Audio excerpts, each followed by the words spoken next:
Slovenisti a slovenisti, prosím, veľký potlesk, privítajme spoločne na hracej ploche pred dnešným čestným výkopom nášho bývalého hráča Jana Nezimu, ktorý hájil Belaže Farmy 6 sezón.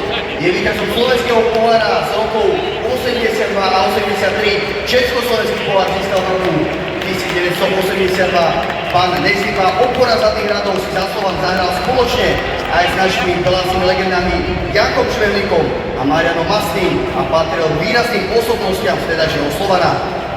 Pán Nezima si prostredníctvom organizácie Cesta za stôl vysníval jeho dnešný čestný výkop a samozrejme my sme mu to s veľkou radosťou splnili. Vítajte doma, pán Nezima.